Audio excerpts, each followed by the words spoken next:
Can the Arizona Cardinals save some face after the embarrassing loss last week to Seattle, or will Christian McCaffrey run roughshod and embarrass them once again? Let's discuss.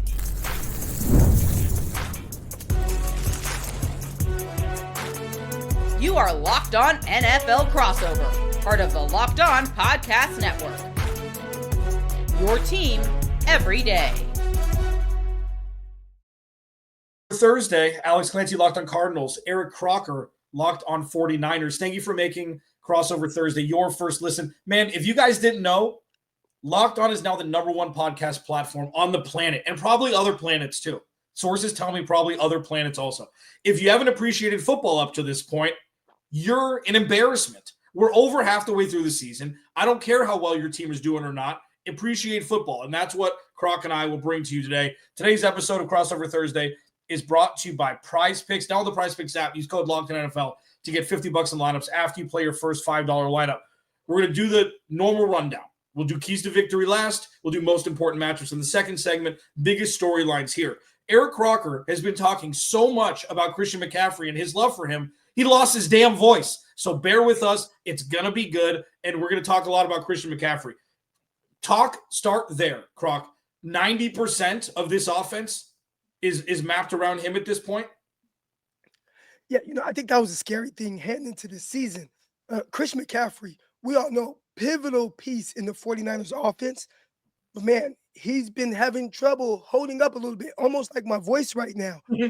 Heading into the season, calf injuries stemming from his Achilles injuries that he dealt with most of last season that held him out of a lot of last season. And now you look at CMC, he's been one of the most productive players in the NFL. And when you look at the 49ers, all the injuries that they have had, you kind of wonder, I hope Christian McCaffrey's not next, because he has been a pivotal piece. And not just the rushing game, but their passing game as well, leading the 49ers in receiving to this game. Yeah, and I talked about that on my show yesterday. I'm like, he scares me far more as a receiver than as a rusher at this point in his career. Sure, he can get to his spots. He's not the explosive guy he was 5 years ago, but utilizing him in space is something that's always been a huge issue for opposing defenses, because he's a weird skill set. He's not a guy that is a big receiver. He's not a tight end. He's a stocky running back who is so good running routes and stuff. It's something that it makes whoever quarterback it is, their job so much easier. Yeah, I think he's done a terrific job really helping to this point. It's been Mac Jones, right?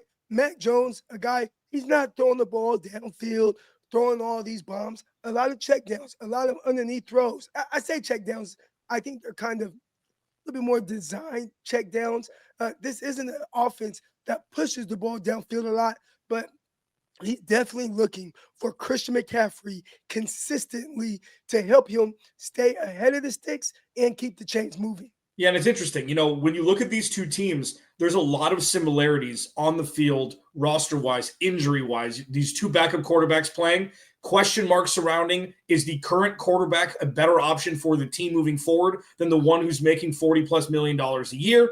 Stars hurt far more on the 49ers side. Nick Bosa, Michael Williams, Fred Warner, you guys are never healthy. The only difference is, and then for the Cardinals, Walter Nolan was banged up. Will Johnson missed last week. Max Melton missed last week. Mac Wilson missed. Marv's going to miss the next potentially 2 to 4 weeks with an appendectomy, recovering from that. What the 49ers have been able to do forever is overcome all injuries and just still win football games. So talk to me about how that's different, because the Cardinals have an inability to do that when they've got big name guys injured. Now, I think the 49ers kind of struggle with that as well. And when you look at the seasons that they do well, they have really good health. They do very well. When you look at the seasons that Kyle has done bad, which it's almost been 50-50 to this point in his career coaching with the 49ers, they've fallen off a cliff when they have injuries mounting up. This is the first season that the 49ers have been able to maintain being competitive, although having the amount of injuries that they've had. And I think they've done a really good job of that. A big part of it, I think it's Mac Jones. Mac Jones again, not this amazing star quarterback or anything like that. And if you ask me, all things being equal, who's the better quarterback, Mac Jones or Brock Purdy? I said, Brock Purdy. Is Brock Purdy $50 million a year better than Mac Jones? I don't think so. And when you see Mac Jones, lead the 49ers right now, he's 5-3 as a starter while missing a lot of key guys. Again, I do think it helps to have Christian McCaffrey out the backfield, but he's done a really good job of kind of keeping the ship steady and making it to where when Brock Purdy does return, the team is in a position to where they're still competitive for a playoff push. Yeah, I mean, Mac Jones has some Baker in him. He's got a little swag. He doesn't care about his body when he's on the field. If he can walk with 2 feet, he's going to be playing quarterback. There was one game, I can't remember what it was. It was down the stretch. It was a super tight game, and he could barely walk. And he was just marching dudes down the field. It was a Rams game. That's what it was. That's right, first Rams game. And, with the Cardinals, it's the biggest storylines is like, well, what do you do with Kyler? Well, is this Kyler's fault? Is the offensive line just so bad that it doesn't matter? Is it Drew Petzing, the offensive coordinator? Is Jonathan Gannon not holding people accountable? Is it just players not producing? You've played ball, okay? And I want to ask you this. I asked Jameel Douglas, who is the former NFL guy who's on the Cardinals squad show. I asked this a bunch. In this kind of situation, you've seen the turmoil surrounding the Arizona Cardinals. We've been doing this a long time. When you look at the Cardinals' struggles this year, the first 5 losses are with 13 total points, by 13 total points. More than not, is it players not playing or coaches not coaching that really defines those one score losses? And I know it's not absolute, but by and large, what will you side with more? I think a lot of times, and this reminds me of the 49ers, 2017. People may forget this, but this is Kyle Shanahan's first year. The 49ers broke a record. They lost 5 straight games by a combined, I think each game it was by 3 or less points. And that had never happened before. But it turned out Jimmy Garoppolo, once he got there and he started, they went on a 5-game win streak. Right. So sometimes you are a player away that does these little things that maybe don't always quite show up big on the stat sheet. I think the difference during that time with Jimmy Garoppolo stepping in, sustained drives. They were scoring more points per drive, keeping the opposing teams off the field. That is huge. And right now with the Arizona Cardinals, I've seen the turnovers. I've seen the issues. I saw early in the game, Seahawks drove down the field, scored a touchdown. The very first drive, boom, they score a defensive touchdown.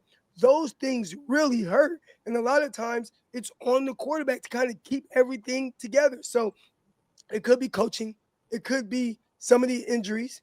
But more times than not, if you have a quarterback that could just keep you in the game and maybe come through in a clutch moment like I did see Jimmy Garoppolo do in 2017, that could potentially be the difference. Yeah, well, they traded for him in later in the season, right? Then they went 5. It doesn't matter. Yeah, but I think you're right. And that's the thing that I've struggled with most, that my friends in the sports media space and in Phoenix have struggled with most, is if you don't know what the root of the problem is, that's worse than having a problem.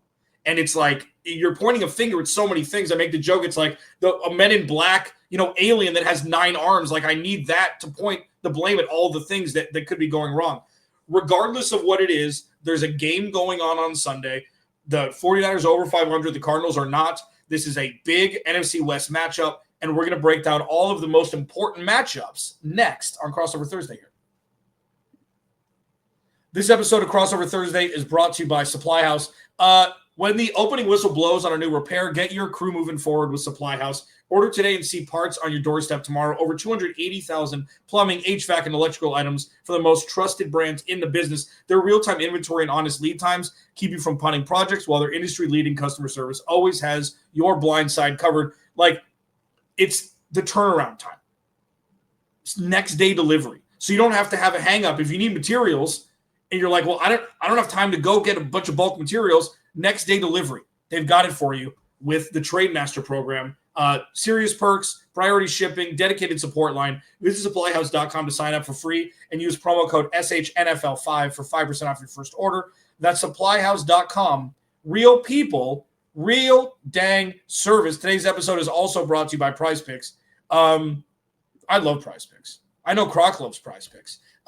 You and I make decisions every day, but Prize Picks, being right, can get you paid. Don't miss on any of the excitement of, the NBA, NFL, both. There's no better time to jump in on the action. If you haven't tried it yet, Prize Picks is the simplest way to play. Just pick more or less on at least two player stats, and if you get them right, you win. It takes less than 60 seconds to make your lineup. The cash outs are super fast. Say you hit and you want to cash out to your bank, within 15 minutes at times, you can get your cheese back, which is also an absolute game changer. Download the Prize Picks app today. Use code LOCKEDONNFL to get $50 in lineups after your first $5 play. That's code LOCKEDONNFL for $50 in lineups after your first $5 lineup. Prize Picks, it's good to be right.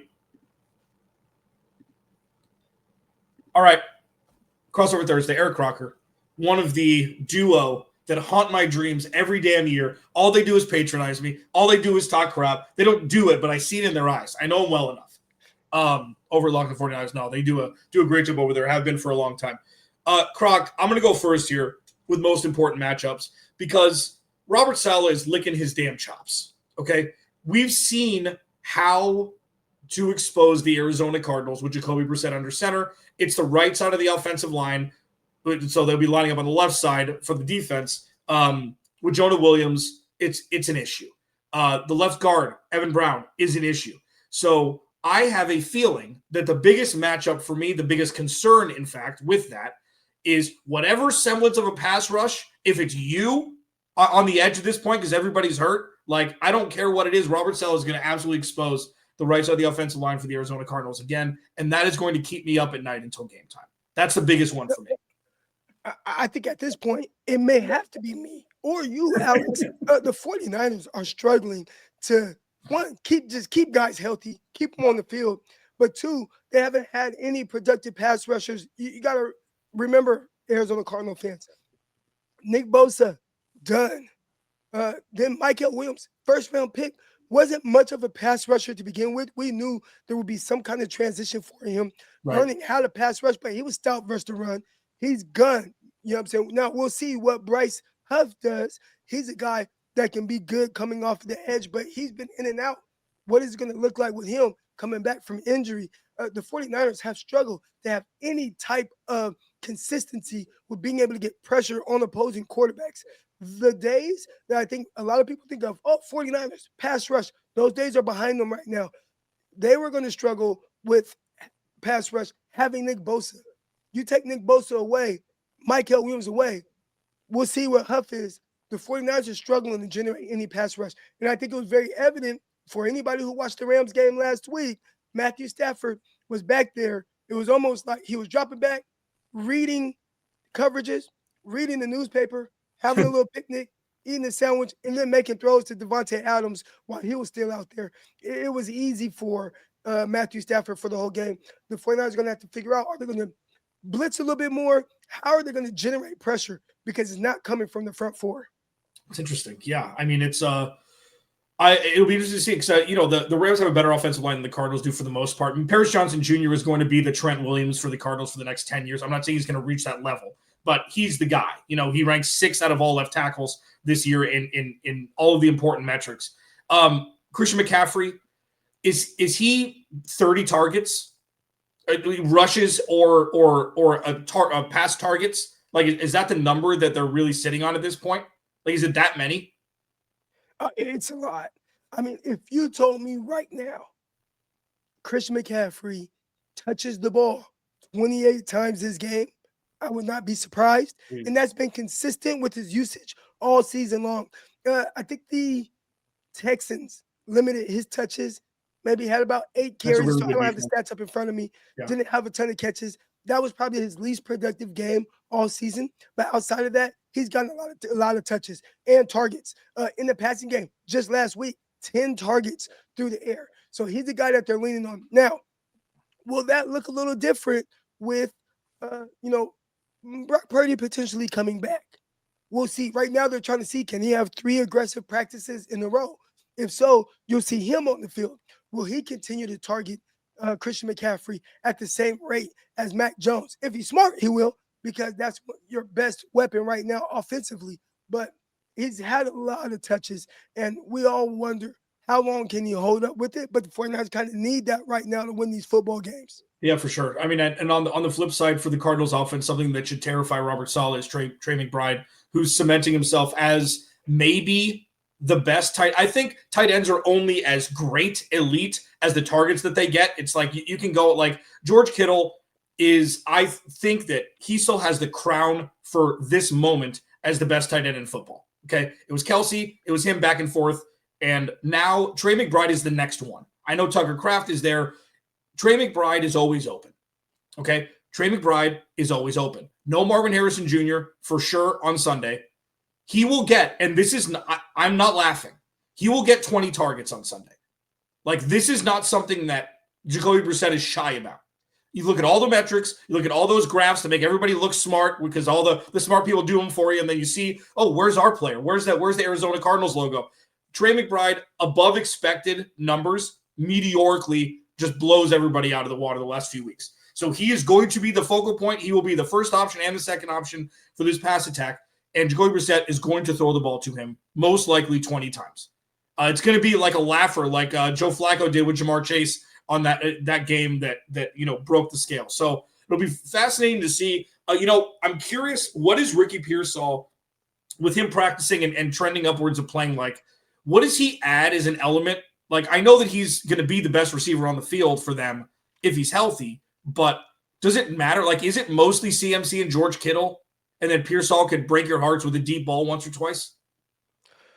Well, I think it has had to be CMC and George Kittle. And you're hoping that with Pearsall coming back, he can alleviate some of the pressure that's being put on the other guys. Pearsall is terrific in his offense, understands exactly where he's supposed to be, play in and play out. I think the 49ers will be extremely pleased to have him on the field, especially if it's Brock Purdy throwing to him. Yeah. No, that's true. I mean, that's a good point. Because, Purdy does throw a nice deep ball. Ricky Pearsall reminds me of, just in his couple instances, like he reminds me of Michael Wilson a little bit. Yeah, I think he has a higher upside. Michael Wilson is going to be wide receiver one de facto with Marv on the shelf. But Ricky Pearsall is great against the sidelines, and he's great in contested catches. And we saw it against the Cardinals. It's what he's done is what he did in Florida. Like, the dude's an acrobat. And it's crazy when you're running down the sidelines and you play DB, like you have these contested catches. You're like, how the hell did you come down with that and get your feet in? Like, Ricky Pearsall is one of the wizards like that. And Michael Wilson is also. And like, it's going to be fascinating to see kind of the transference of target share, one with a player coming back in Ricky Pearsall and with the Cardinals removing Marv to see where those targets are allocated. Because I feel like this is not going to be a grounded out game. I think there's going to be more points scored than people expect. Put your Nostradamus hat on here quickly. Do you think that it is Brock Purdy on Sunday? Like, if you had to guess, this is the closest he's been. I think the 49ers have taken all precautions to making sure he's as healthy as he could be heading into a football game. They tried to rush him out there against the Jacksonville Jaguars. That did not work out for the better. Not only did they lose the game, it set him back, because he kind of came back a little premature. Yeah. So they've taken their time. They've given Mac Jones a ton of time out there. Maybe I've rode this Mac Jones train as far as they could ride it. Now it's Brock Purdy's turn to kind of put the 49ers over the hump. Hopefully. I think that's what they're hoping. And I do believe that it'll be Brock Purdy come Sunday afternoon. Okay. Yeah. I mean, because for me, and we'll pivot to the keys to victory here in a second. Like, for me, it doesn't matter. It's Kyle Shanahan's offense and a guy who can execute it. Like, it doesn't. It's close enough to me where, sure, maybe Brock Purdy's a little better quarterback. Like, in a vacuum, Mac Jones has the swagger that maybe Brock doesn't in certain respects, where he would run through a linebacker and get abused for it, but still do it. He's got that dumb confidence, which is great. I mean, but it's close enough to where it's not Jacoby Brissett or Kyler Murray. The skill set's close enough where it doesn't really matter for the game plan for the Cardinals. So it'll be fascinating to see, like, keys to victory here. Yes, spoiler alert, turnover battle is going to be the first one. You don't know all the other two, though, and we'll talk about those next on Crossover Thursday. This episode of the aforementioned Crossover Thursday is brought to you by BetterHelp. As the days get shorter and the nights come earlier, it can start to feel a little heavier, especially when life is already packed with work, family, everything else. And this season, it's so important to reach out and check in with friends, family, even yourself. Just like checking on a teammate or reconnecting with someone you haven't seen in a while, you can lift your spirits. Reaching out for therapy can make a real difference too. And BetterHelp makes the first step easier by connecting you with a licensed therapist online from wherever you are. And therapy isn't just for when things are falling apart. It's about staying balanced and growing through the tough seasons. This month, don't wait to reach out. Whether you're checking in on a friend or reaching out to a therapist yourself, BetterHelp makes it simple to take the first step. Listeners get 10% off their first month at betterhelp.com/lockedon. That's BetterHelp, HELP.com/lockedon. Because taking that step forward towards support might just leave you wondering, why didn't I do that sooner? All right, wrap it up here. Eric Crocker, crossover Thursday. Dude. I mean, here's the thing. Turnovers have told the story for both of these teams this year. Very pronounced for the Cardinals with recency bias and the freshness of the strip sacks heard around the world that ended the game with 9 minutes to play in the first quarter, pretty much. Outside of the turnover battle, what are the keys to victory for you to have the San Francisco 49ers reign supreme on Sunday? Man, you got to stop Trey McBride. You know, the 49ers are kind of fortunate that Marvin Harrison Jr. won't be playing in this game. So you got Michael Wilson. You got Greg Dortch. You're going to have to make those guys beat you. It cannot be Trey McBride. That's the one guy that you know can really hurt you. He's a volume hog type guy. He's terrific. I like that you talked about him as one of the better tight ends in the league. Well, I believe he is. So the 49ers are going to figure out who's going to do that. But the 49ers, they don't have Fred Warner at linebacker. We know Fred Warner, terrific coverage guy. He ain't there. Tatum Bethune, D. Winters, the other 49er linebackers that they have filling in right now, not great coverage guys. So you're going to have to figure out an answer to stop McBride. But he's the one guy that can really hurt the 49ers. Yeah. No, it's true. And that's the key to victory. It's like he's going to have – this is going to be – I don't even know how they put a line at it. It's going to be such a joke. Like, this is going to be a Flacco to Jamar Chase situation you'd expect. Now, that's not negating Michael Wilson's ability to make big plays. Greg Dortch is a game breaker when he gets the ball in space. But, I mean, for, like, Trey McBride, but for me, like, the biggest key to victory is keeping Jacoby Brissett off the turf. And namely on the offensive line. Like, that's fine that the pass rush isn't what it was and it was going to struggle even with Nick Bosa healthy. I don't care. This is a race to the bottom. And the offensive line on the right side is a massive liability for a pocket passing quarterback. So we saw it the last couple of weeks. Got sacked 5 times in the first half against Seattle. He got sacked 5 times the week before against Dallas. And 2 of them were Dante Fowler and Jadeveon Clowney. It doesn't matter. Like, I could probably sack Jacoby Brissett coming off the right side. So that is the biggest thing for me, not just for this game, but for his long-term health. Like, it starts and ends with that for me. Talk to me about key to victory offensively for you guys.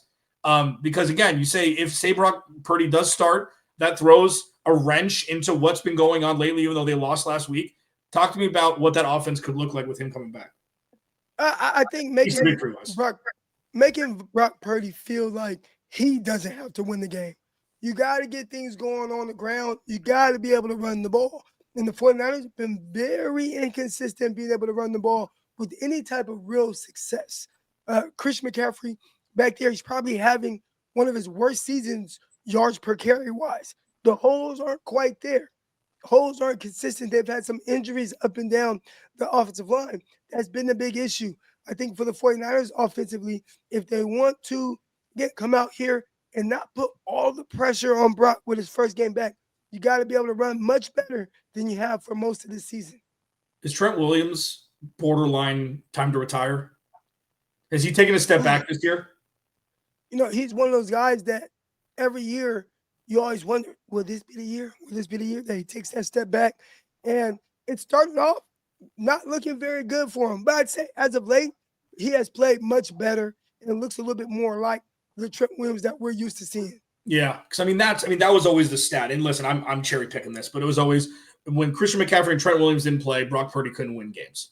So it's like that's just what it was. It was either last year or the year before. Like this is, yeah, it's just fascinating to see this Titan. It's like the very good, like the average for him is still better than most left tackles in football. So he's always a force on that left side, 6'7" or however the hell tall he is. Cardinals can't run the ball either. So it's the best part. Like the one thing that can combat bad pass pro is running the ball, and the Cardinals can't run the ball. So it's a double-edged sword where Jacoby's got to throw the ball between 30 and 50 times, depending on how the offense is humming. And, Bam Knight is now banged up at Kim, like Michael Carter. It's like, I'm talking about a deep dynasty fantasy league where you got to start 25 people. Like that's what the running game has been with James Conner's foot injury and Trey Benson not ready to come off IR yet. So it seems like these are very similar situations. And the 49ers have managed to win games. The Cardinals haven't. And it's something that could reach a fever pitch for me if this is a blowout. I don't think it will be. I think it's going to be tighter than what the numbers say. But if the Cardinals get blown out, if it's a replication of last week, we could be talking about coaches not being at their post anymore. Do you see this being a tighter game? I know you guys, do you see this as a scare game for you guys? Well, I think the 49ers have so many injuries that any game can go either way. Like, I don't see the 49ers going into games having this big advantage. Like, this is not the number one defense in the league, 49ers. Yeah. A lot of injuries to that side of the ball, a lot of youthfulness, guys still figure things out. So I think, between the youthfulness, between not really having a sustained run game, this game should be a very good game and a lot closer than I think most people think. Yeah, no, I agree with that. And, a lot of this is going to fringe upon the secondary guys too. Like Garrett Williams is back healthy, but Will Johnson didn't play last week. Max Melton didn't play last week. It's still TBD when we're recording this show. So the secondary could look very different. It could look extremely healthy, or it could be down their second and third corner like they were last week. So a lot's predicated upon injury for both of these teams. Lot's predicated upon quarterback play, whether it's going to be Purdy or the backup, and then Jacoby Brissett. So it's going to be a fascinating NFC West matchup. I apologize that some of you are going to have to watch this on regular TV instead of the Rams and the Rams and Seahawks like everybody else is going to watch in that slate. But for Eric Crocker, I'm Alex Clancy. We'll talk to you on our respective podcasts tomorrow. Yep, there it is.